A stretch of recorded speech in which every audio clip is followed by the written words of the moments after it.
Yang benda tu bukanlah kata tak apa macam mana, tapi kita doakanlah keselamatan. Cuma saya nak kata, inilah dia. Ni saya nak pesanlah kepada orang-orang di dalam PAS sendiri. Yang ni berita ni saya dapat tuan-tuan daripada orang PAS. Duk cerita kat kita. Siapa kau nak orang PAS nak cerita Jangan tanya aku ni siapalah. Tapi adalah ceritanya kan. Belum lagi tuan guru itu pergi tuan-tuan. Sudah ada desas-desus mengatakan pertama, Tuan Guru Haji Hadi ni mental dia tak stabil. Sebab itu kenyataan dia duk bercanggah, duk pusing kona jauh, dia orang kata. Ini perbincangan dia orang, bukan saya cakap. Lepas tu dia orang kata Tuan Guru sekarang ni macam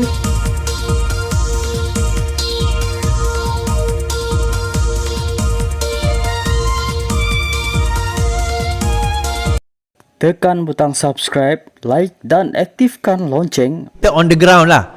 Azmin sendiri pun dengar kabarnya nak bertanding kat Bukit Antarabangsa pun dah tak berani ni. Sebab apa? Dia dah tengok apa yang berlaku pada Zuraidah. Hilang deposit tuan-tuan bawah Bukit Antarabangsa tu.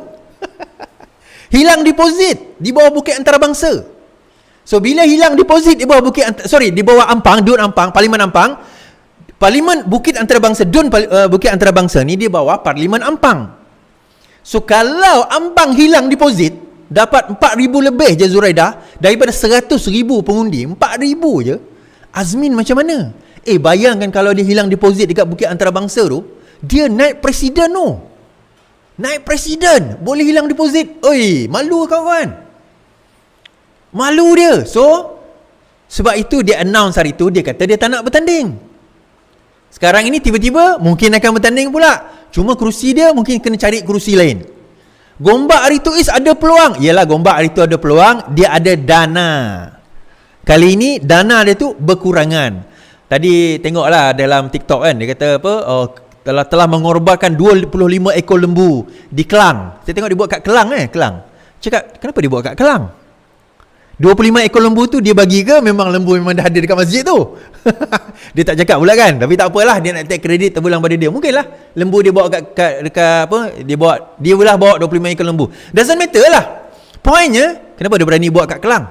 Kalau betul kat Kelang lah, saya baca tadi macam Kelang. Tak tahulah kalau dia buat dekat, kenapa tak buat dekat tempat yang dia bakal bertanding. So soalan dia, adakah dia akan bertanding di Kelang? Tuan-tuan, dia akan bertanding di Kelang atau tidak? So dia nak lari daripada situ, nak lari daripada tempat dia.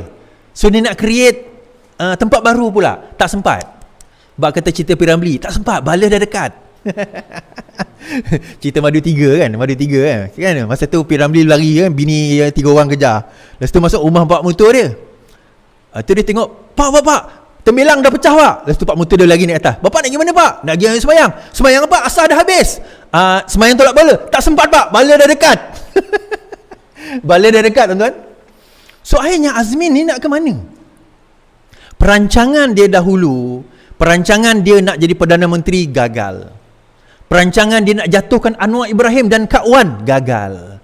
Perancangan dia ni untuk kuasai PKR gagal. So bila dia keluar, dia ingatkan dia boleh jadi menteri, dia boleh kuasai bersatu pula, gagal. Zuraidah dia tinggalkan begitu saja, dan akhirnya Zuraidah sendiri sekarang ini pergi tanpa tuan. Dia macam polong tak bertuan lah. Orang Sarawak kata polong tak bertuan. Umpama gitulah. Kan?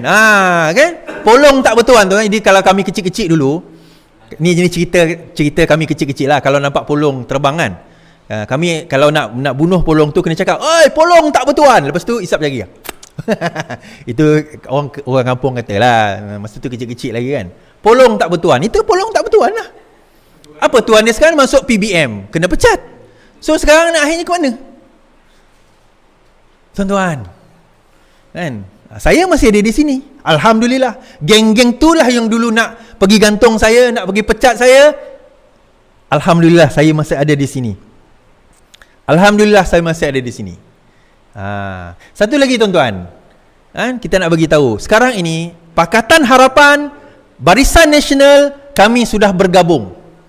Okay? Kami sudah bergabung untuk menentang Perikatan Nasional. Settle. Isunya sekarang ini, bersediakah Perikatan Nasional dalam 3 negeri yang dia nak kena pertahankan. Tuan-tuan, jangan tengok mereka bertanding di Selangor, jangan tengok mereka bertanding di Negeri Sembilan, jangan tengok mereka bertanding di Pulau Pinang dah. Itu tak payah. Kita duk disebokkan, kita kena selamatkan Selangor, kita kena selamatkan Pulau Pinang, kita kena selamatkan Negeri Sembilan. Tak. PN sekarang ini dah kena fikir, mereka kena selamatkan Terengganu. PN kena fikir, mereka kena selamatkan Kelantan. PN kena fikir, mereka kena selamatkan Sanusi dekat Kedah, tuan-tuan. Ni saya nak cerita dokumen malam ni saya buka cerita. Dokumen AKSB. Dokumen melibatkan pemimpin-pemimpin PAS di Kelantan dan Terengganu sudah ada di tangan saya, tuan-tuan dan puan-puan. Tunggu masa saja nak meletup. Is kau gebang. Tak apa. Percaya tak percaya, saya tak demand tuan-tuan percaya. Tapi dokumen itu ada. Tuan-tuan, saya cerita hari itu pimpinan PAS Terengganu akan terdedah skandal besar.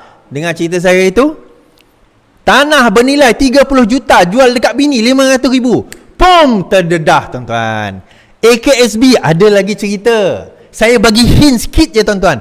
Berkenaan dengan apa? Direct tender projek kepada satu company, bukan Melayu. Dan projek itu gagal, tuan-tuan. Tak apa, kita tak keluar sekarang. Kita simpan dahulu. Kita simpan dahulu. Kalau tak, pimpinan PAS tolong buat komen. Setuju tak setuju? Kalau mereka diam, tuan-tuan, desak mereka. Tanya mereka soalan ini. Melibatkan pemimpin PAS di Kelantan. Kalau mereka gagal nak jawab, they are hiding something. Kalau perasan, tuan-tuan, saya duk keluarkan tuduhan ini, tapi orang PAS langsung tak jawab. Sebab mereka tahu benda ni betul. Mereka tahu benda yang saya sampaikan ni benar. Saya saja nak mereka react dahulu. Kalau mereka react tak benar dakwaan ini, kita keluarkan cerita, tuan-tuan. Kita keluarkan dokumen-dokumen yang menyentuh perkara tersebut. Membawa saya kepada poin saya berkenaan dengan kesihatan Tuan Guru Haji Hadi. Kenapa saya cerita pasal PAS tadi? Ni kita cerita Tuan Guru Haji Hadi dulu. Alright. Kesihatan Abdul Hadi merosot. Anak mohon doa, solat hajat. Presiden PAS Abdul Hadi Awang kini menerima rawatan di hospital selepas kesihatannya merosot sejak sebelum Aidiladha lalu. Perkara itu dimaklumkan anaknya Muhammad Khalil Abdul Hadi menerusi Facebook. Mohon doa dan solat hajat khusus untuk kesembuhan ayahanda Tuan Guru. Kesihatan ayahanda sedikit merosot sebelum Aidiladha dan kini sedang menerima rawatan dan pemantauan lanjut oleh pihak doktor di hospital. Bagaimanapun Khalil dan juga Adun Batu Buruk tidak memaklumkan lokasi hospital. Menurutnya, Abdul Hadi berada dalam keadaan uzur ketika pelancaran pilihan raya pemuda PAS. Bagaimanapun katanya ahli Parlimen Marang itu tetap mengagahkan diri untuk hadir program berkenaan. Semoga Allah mengurniakan kesihatan dan kesejahteraan kepada ayahanda Tok Guru berkat doa dipanjatkan oleh semua. Sementara itu, bernama melaporkan Muhammad Khalil ketika dihubungi mengesahkan Abdul Halim menjalani rawatan di hospital di Kuala Terengganu dan berada dalam keadaan stabil. Stabil, perlu rehat secukupnya. Kali terakhir Abdul Hadi dilaporkan masuk ke hospital ialah Februari lalu. Ketika dimasukkan ke hospital Putrajaya selepas dilaporkan sesak nafas sebelum dipindahkan ke IJN untuk rawatan lanjut. Okey, pertama sekali, tuan-tuan, ni adalah yang nakal-nakal. Dia ada tulis status, dia kata, kami ni kan ke kafe, macam mana kami nak mendoakan Haji Hadi Tuan Guru, dia kata. Kan kami ni dikatakan sebagai kafe. Jangan cakap macam tu lah, kan. Kita tak payahlah cakap macam tu, memanglah saya tahu tuan-tuan dan puan-puan rasa macam kecewa, kan. Kita ni ada yang dikafekan dan sebagainya. Tak apalah, Itu wala on punya kerja. Kita, ya Allah Tuhanku, berilah kesembuhan kepada Haji Hadi, Tuan Guru Haji Hadi, kan. Semoga dipermudahkan urusan dia. Semoga diberikan kelapangan, dipermudahkan urusan beliau. Kita sama-sama umat Islam, hal politik lah, kan. Hal politik. Tapi hal orang kata apa, sebagai umat, kita punya apa dipanggil hak kita ataupun apa dipanggil, bukan hak tapi orang kata apa, sebagai umat Islam kepada umat Islam yang lain, kita doakanlah kesejahteraan beliau, kita doakanlah kesembuhan beliau, kita doakan semoga dipermudahkan. Tu kadang-kadang saya dapati kenyataan-kenyataan beliau berkemungkinan baru-baru kebelakangan ini agak bercelaru. Ada kemungkinan juga diakibatkan oleh mungkin penyakit-penyakit tersebut. Tak apalah, kadang-kadang benda tu bukanlah kata tak apa macam mana, tapi kita doakanlah keselamatan. Cuma saya nak kata, inilah dia. Ni saya nak pesanlah kepada orang-orang di dalam PAS sendiri. Yang ni berita ni saya dapat, tuan-tuan, daripada orang PAS. Duk cerita kat kita. Siapa kau nak orang PAS nak cerita, jangan tanya aku ni siapa lah. Tapi adalah ceritanya, kan. Belum lagi Tuan Guru itu pergi, tuan-tuan. Sudah ada desas-desus mengatakan, pertama, Tuan Guru Haji Hadi ni mental dia tak stabil. Sebab itu kenyataan dia duk bercanggah, duk pusing kona jauh, dia orang kata. Ini perbincangan dia orang, bukan saya cakap. Lepas tu dia orang kata Tuan Guru sekarang ni macam ni, Tuan Guru ni tak betul, Tuan Guru ni dalam keadaan nazak. Kita perlu cari pengganti Haji Hadi. Di masa ni dia orang nak berebut jawatan. Siapa nak kena ganti dia? Nak kena orang ni, nak kena orang ni, nak kena orang ni, nak kena bersama dengan ini. Dan masa inilah ada golongan yang pro kepada UMNO, yang nak bersama dengan UMNO, yang nak jadi kerajaan. Pada masa inilah mereka duk merancang macam mana nak topple Haji Hadi and the team. Sebab ni kita kena ingat ni tuan-tuan, kita kena ingat satu perkara. Masing-masing duk melobi jawatan menteri besar. Masing-masing duk melobi jawatan menteri besar ni. Kelantan, menteri besar Kedah, menteri besar Terengganu, tiga-tiga ni mereka confident menang bersih, sapu bersih. Confident ni, sangat confident. Tapi persoalannya, siapa bakal menteri besar? So masing-masing kumpulan ni duk push.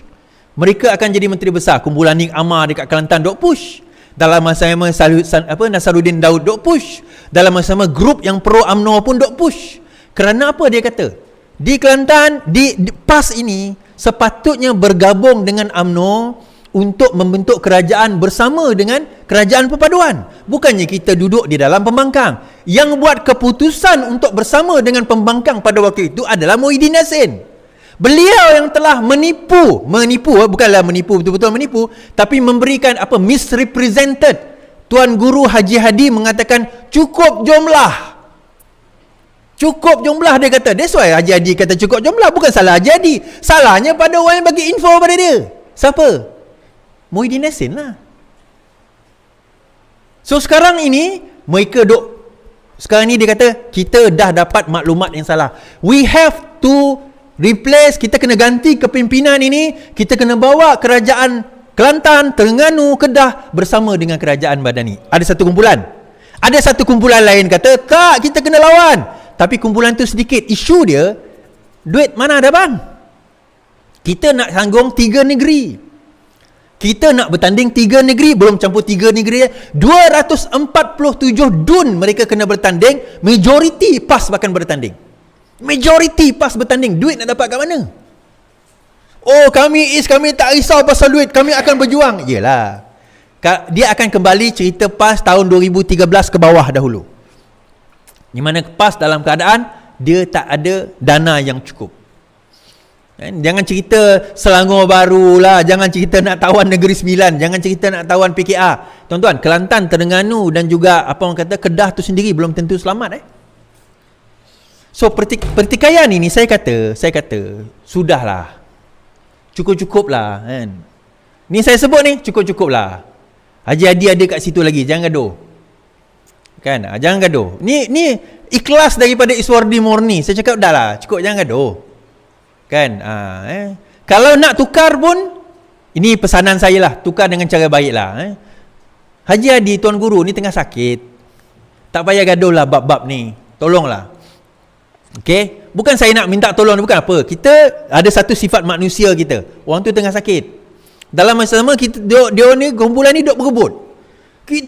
Kita nak pilihan raya ni. Saya kata tadi, bala dah dekat ni, pilihan raya dah dekat ni. Kita kena buat keputusan, kita kena cepat, kita kena pantas. Tapi kita punya general dah sakit. So kita kena tukar segera perbincangan itu. Kan? Tapi terpulang kepada PAS lah. Itu saranan saya saja. So perpecahan ini yang dia orang risaukan sekarang.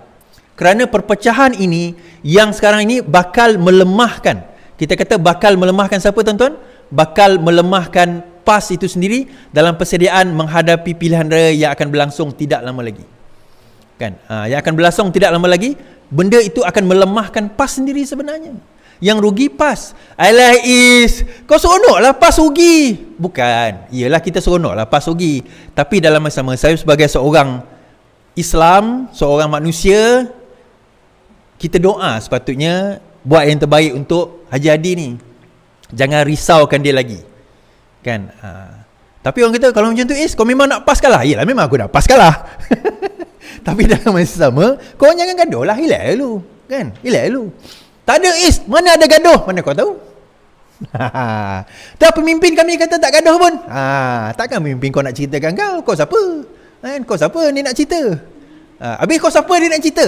Itu bezanya aku dengan kau. Beza aku dengan kau, yang itu. Kau siapa yang suruh dia? Dia lah, aku siapa? Kita adalah maklumat-maklumat dari sumber-sumber yang boleh dipercayai. Cuma saya kata itulah, kita gagasan PAS tu sendiri bersatu. Di dalam PAS tu sendiri satu hal, tapi di antara PAS dan bersatu itu satu hal lagi. Dalam PAS itu sendiri satu hal, di antara PAS dan bersatu itu satu hal. Jadi sekarang ini tuan-tuan, bagi saya kalau menang pun orang kata apa, Kelantan, kalau menang pun Terengganu, kalau menang pun Kedah, PAS akan menghadapi krisis politik. Saya cerita tempoh hari, ada juga orang share lah, dia kata apa, saya kata bukan kerajaan Pakatan Harapan yang akan tumbang pada Ogos ini. Saya ulang balik, saya kata yang akan tumbang pada Ogos ini Kerajaan Perikatan Nasional. Bukan saya boleh meramal masa hadapan, tetapi kita boleh kira berdasarkan probability dan kebarangkalian ini. Saya kata tumbang bukan erti kata mereka akan tutup terus shop, bukan. Tetapi pergaduhan itu akan bermula. Sama ada Ogos ini mereka tumbang, atau Ogos ini akan berlaku, orang kata apa, riffles tu, yang akan membawa kepada pembubaran ataupun perpecahan mereka. This is what going to happen. Riffles itu akan berlaku. Apa orang kata, persengketaan itu akan membawa kepada satu pergolakan yang besar yang akan bermula pada Ogos ini. Sekarang ini dah mula. Kenapa Ogos is? Selepas PRN. Dia macam ni. Saya tak terang habis sebenarnya. Bila saya tengok balik video saya, Allah, aku tak cerita habis. Dia macam ni. Indikator kepada perpecahan itu adalah kemenangan PAS dan kemenangan Perikatan Nasional. Kemenangan PAS dan juga kemenangan bersatu di dalam Perikatan Nasional. Kalau bersatu kalah habis di dalam PRN ini, so PAS akan kata, dan apa guna bersatu? Bersatu akan jadi biawak hidup yang kami nak kena pikul. Kenapa orang selalu sebut biawak hidup, tuan-tuan? Biawak hidup ni apa? Kita pikul biawak hidup. Biawak tu pun tak berguna, tapi dia duk cakar-cakar kita. Dahlah kau tak berguna, aku tak boleh makan kau, tapi kau duk cakar aku. Umpama macam tu lah. Kan dahlah tak berguna, menyusahkan kita lagi.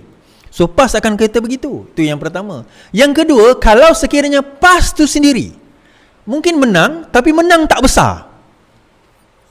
Dia menang tapi menang tak besar.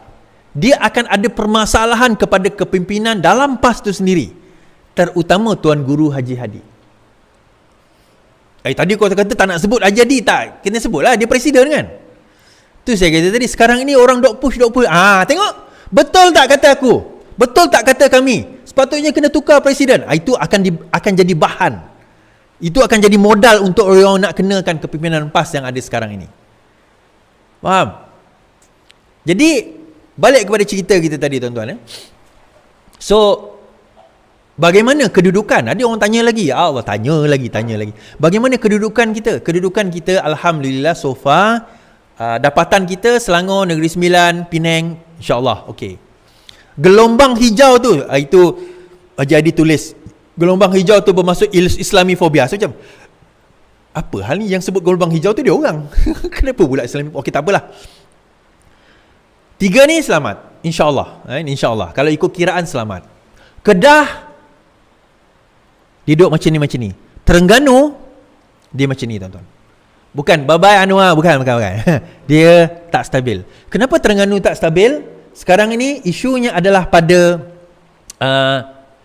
PAS di Terengganu itu sendiri berlaku pertembungan di antara golongan ulama, ustaz-ustaz dan juga golongan profesional. So kalau UMNO Barisan Nasional pandai menangguk di air yang keruh. Kenapa Barisan Nasional di Terengganu sebab amanah dengan PKR dapat 5-6 kursi je kot dekat Terengganu ni, mungkinlah. Majority UMNO. So maksudnya basically dia UMNO lawan BN lawan PAS lah di Terengganu. Dan kalau berjaya ni, tuan-tuan, kita akan nampak satu pertembungan yang sangat besar, sangat hebat, dan ada kemungkinan Terengganu boleh jatuh ke tangan UMNO Barisan Nasional Kerajaan Perpaduan sekali lagi di Terengganu. Kelantan selamat pada PAS. Cuma soalan dia, berapa besar dia boleh bawa, berapa besar dia boleh carry. Mereka berharap kepada pengundi luar balik. Itu harapan mereka. Isunya adalah kita baru balik raya ni. Kawan call tadi, dia kata, aku balik daripada Terengganu ni, jam ni ada yang berapa, 22 jam 23 jam. Balik tuan-tuan. Kan? Itu yang balik. Ni nak kena datang balik ni untuk pilihan raya ni, nak mengundi lagi sekali ni. Berkemungkinan besar jumlah yang nak balik mengundi ni tak ramai. Tuan-tuan, saya nak cerita. Yang dekat Kelantan ni, yang dah tua-tua, yang dah duduk Kelantan ni, sebenarnya mereka dah fed up dah dengan PAS. Sebab dia duduk kat situ. Dia merasa air kopi, teh tarik, cap brand apa tak tahu, dah merasa. Dia tak merasa air tak ada 7 bulan pun dia dah merasa. Macam dalam satu live tu dia kata, Selangor pun tak ada air, Yelah, Selangor tak ada air paling tinggi pun 3 hari. Lepas tu ada air balik. Ini 7 bulan tuan-tuan. Ini bukan saya cerita, orang PAS sendiri cerita. 7 bulan tak ada air. Macam mana dia nak hidup tak ada air kan? KFC dekat Kota Baru tak ada air. Berapa? 2 bulan tak ada air. Dia kata apa? Ada orang tulis kat situ, KFC lah kena pandai manage air. Baik macam tu, KFC tutup je dekat Kelantan, lari je lah. Keluar je lah daripada Kelantan kalau macam tu. Tuan-tuan, ini saya nak cerita. So dia nak balik macam mana nanti? So yang memenangkan PAS di Kelantan kebanyakannya orang luar yang balik sekali-sekala tu. Orang luar ni pun, kau duduk di negeri lain, kau duduk di Selangor, duduk Negeri Sembilan, duduk Kuala Lumpur. Kau tengok negeri kau macam tu. Kau balik, kau compare dengan negeri yang kau duduk.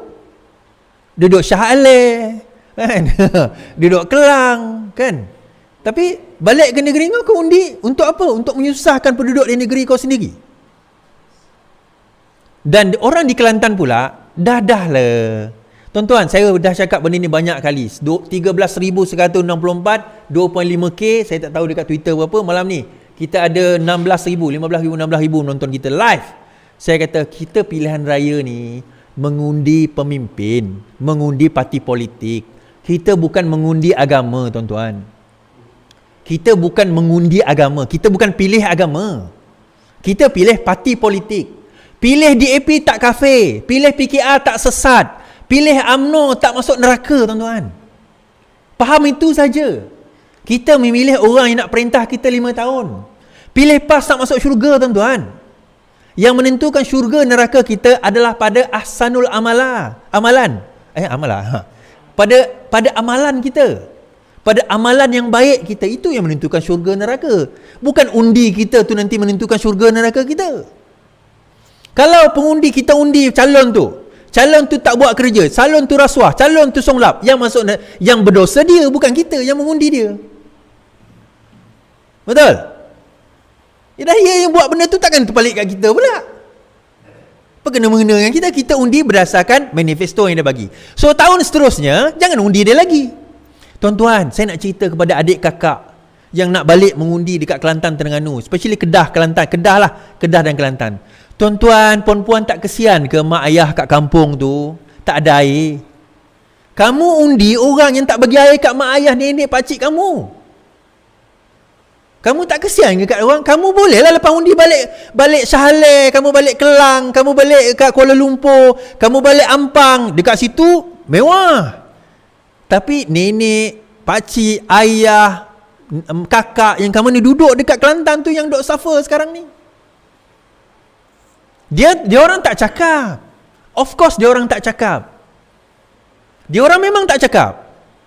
Tapi kita ni, kita tengok hari-hari. Kita yang lihat, kita yang saksikan. Kita yang saksikan perkara itu.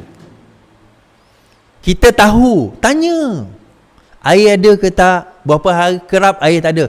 Ini duk sibuk ni. Elektrik naik. Saya kata, elektrik naik sebab hari panas. Memanglah elektrik naik, double usage, aircon pun double. Ada orang kata, aku tak pakai aircon, kenapa naik juga elektrik? Pakai tak peti sejuk? Bahagian atas tu kan, cuba tanya. Peti sejuk, bila hari panas, dia akan double compress. Dia akan, bukan double compress, dia akan overwork untuk nak make sure dia tetap kekal sejuk.